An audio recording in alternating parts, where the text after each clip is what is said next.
L'article, intitulé Reconstruction 3D d'un insecte piégé dans l'ambre, découle d'une collaboration entre 3 laboratoires, situés respectivement à Toulouse, à Caen et à Copenhague. Cette image montre un coléoptère préhistorique d'environ 50 millions d'années qui provient du Muséum d'histoire naturelle de Copenhague. Même s'il ressemble aux insectes d'aujourd'hui, il s'agit en fait d'une espèce disparue. Notre travail vise à aider les entomologistes spécialistes de l'évolution des espèces en leur fournissant une représentation 3D précise d'insectes préhistoriques dont il ne subsiste que quelques spécimens conservés dans l'ambre. Pour obtenir la modélisation 3D d'un tel insecte, il est tout au plus permis de retailler le bloc d'ambre afin de lui donner une forme particulière, mais en aucun cas de détacher l'insecte de l'ambre car cela le ferait tomber en poussière. Le Muséum d'histoire naturelle de Copenhague, pour qui cette étude de faisabilité a été menée, possède une collection d'environ 50 000 échantillons. Il semble donc raisonnable d'opter pour une technique de photogrammétrie très classique appelée stéréoscopie multivue, que nous désignons par l'acronyme MVS. Pour Multiview Stéréo, la technique du MVS ne peut pas être utilisée telle qu'elle. En effet, la présence d'ambre autour de l'objet d'intérêt déforme les images car l'ambre est un milieu réfringent, c'est-à-dire un milieu transparent sujet à la réfraction. En guise d'exemple, les 2 images du haut sont des images de synthèse d'un lapin plongé dans un bloc d'ambre de forme cubique. Si la déformation de l'image n'apparaît pas clairement sur l'image de gauche, elle se traduit sur l'image de droite par un dédoublement du lapin. L'utilisation du MVS sans prise en compte de la réfraction biaise forcément la reconstruction 3D. La ligne du bas montre 2 reconstructions 3D. Sans prise en compte de la réfraction, le relief est excessivement aplati. Il est donc nécessaire d'adapter le MVS pour tenir compte du phénomène de réfraction. La stéréoscopie multivue repose sur le principe de la triangulation, qui nécessite d'apparier chaque pixel P de l'image de référence de centre optique C avec un point de la JM image témoin de centre optique CJ. Or, la présence d'un milieu réfringent remet en question la géométrie épipolaire. Au lieu de chercher le point homologue de P, le long d'une droite dans l'image témoin, nous procédons en 3 étapes. Nous déprojetons P en calculant le rayon provenant de C, qui est dévié par réfraction à l'entrée dans le bloc d'ambre. Nous discrétisons ce rayon à l'intérieur de l'ambre, ce qui fournit une liste de points 3D désignés sur la figure par P1, P2, P3, etc. Chacun de ces points doit ensuite être reprojeté, ce qui fournit une liste de points petit p1, petit p2, petit p3, etc. dans l'image témoin. Le point 3D retenu est celui dont la reprojection dans la JM image témoin ressemble le plus au pixel P. La difficulté de cette méthode d'appariement est due à la réfraction. Si la déprojection de petit p est facile à prendre en compte, la reprojection dans l'image témoin d'un point 3D situé à l'intérieur de l'ambre nécessite de résoudre un problème de plus court chemin entre ce point et CJ. Dans le cas d'une face plane, le problème du plus court chemin entre un point situé dans l'ambre et CJ se traduit par une équation polynomiale de degré 4, qu'il est possible de résoudre analytiquement.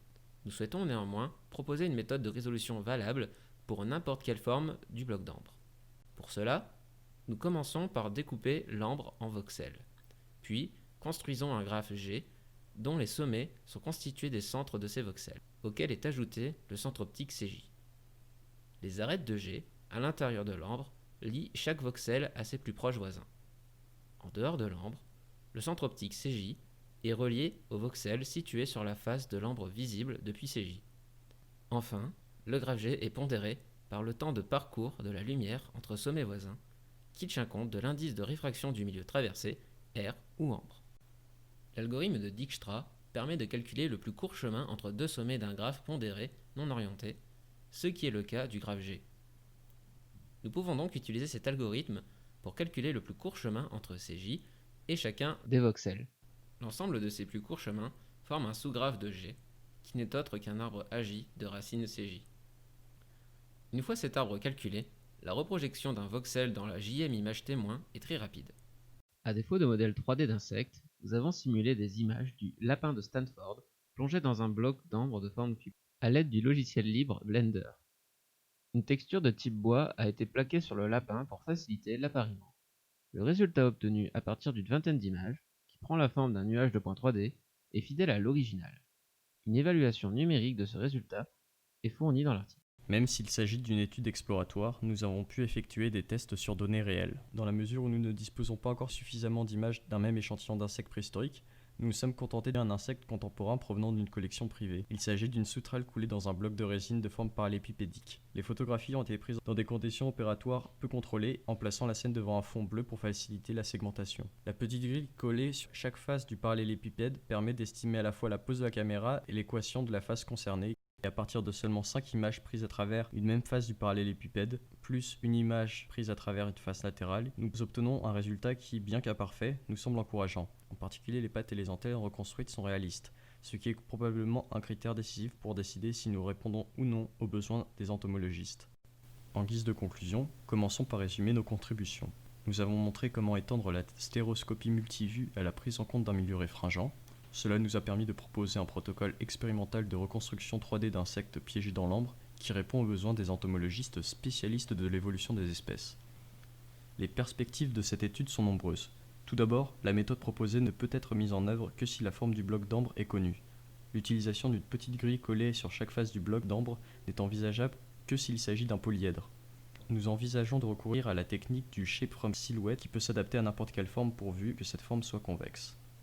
Par ailleurs, il semble pertinent de compléter la technique du MVS par d'autres méthodes de photogrammétrie, en particulier les méthodes dites photométriques, que sont le shape from shading et la stéréophotométrie. Enfin, nous terminons par un résultat qui n'apparaît pas dans l'article, mais qui montre que la méthode proposée fonctionne avec un bloc d'ambre de forme quelconque.